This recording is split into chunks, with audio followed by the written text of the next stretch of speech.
18 जुलाई से शुरू होगा संसद का मॉनसून सत्र, 12 अगस्त तक चलेगा संसद का मॉनसून सत्र। केंद्र सरकार जनहित से जुड़े कई बिल कर सकती है पेश। इस वक्त की सबसे बड़ी खबर आपको हम बता रहे हैं। बलराम हमारे साथ, हमारे सहयोगी जुड़े हुए हैं। बलराम, जनहित से जुड़े मुद्दों का जिक्र हो रहा है, कुछ चर्चा, कौन से वो मुद्दे हो सकते हैं, कौन से बिल हो सकते हैं?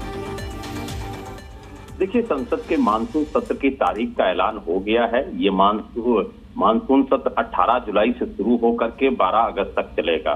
संसद का ये सत्र काफी खास रहने वाला है क्योंकि 18 जुलाई को ही राष्ट्रपति चुनाव के लिए मतदान होगा।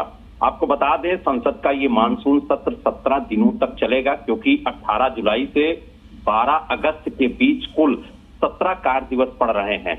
ऐसे में सरकार कई बिलों को सदन में पेश कर सकती है, जिसमें बजट सत्र के दौरान जब संसदीय समिति के पास 4 बिल भेजे गए थे वो भी शामिल हैं। लेकिन सबसे बड़ी बात यह है सरकार के लिए कि जिस तरीके से राहुल गांधी से ईडी द्वारा पूछताछ की गई है, उसको लेकर के विपक्ष इस मानसून सत्र में सरकार को घेरने की कोशिश करेगा। इसलिए सरकार की सबसे बड़ी जिम्मेदारी ये होगी कि सदन शांतिपूर्ण ढंग से चले और सबसे बड़ी बात यह है कि जो विपक्ष सवाल उठाता है, अगर हंगामा होता है तो वो हंगामा सदन में ना बरपे, इसकी भी जिम्मेदारी सरकार पर सबसे ज्यादा रहेगी। यही वजह है कि मानसून सत्र को लेकर के सरकार ने विपक्ष से अभी ही चर्चा करनी शुरू कर दी है और जिस तरीके से माहौल विपक्ष की तरफ से बनाया जा रहा है कि सरकार को घेरने की कोशिश की जाएगी और खास तौर से चाहे वो महाराष्ट्र की सियासी संकट हो या फिर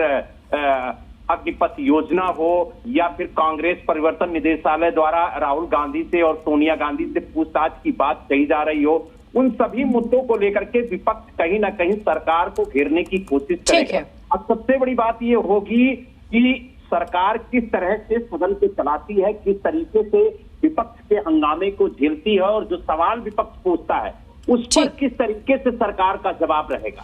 बिल्कुल चुनौतीपूर्ण रहेगा इस बार का सत्र, ये बहुत बड़ी बात और बहुत महत्वपूर्ण जानकारी। राष्ट्रपति चुनाव, उपराष्ट्रपति चुनाव का भी हम जिक्र करते हैं, राहुल गांधी से सवाल जवाब, कई विषय रहेंगे इस सत्र में।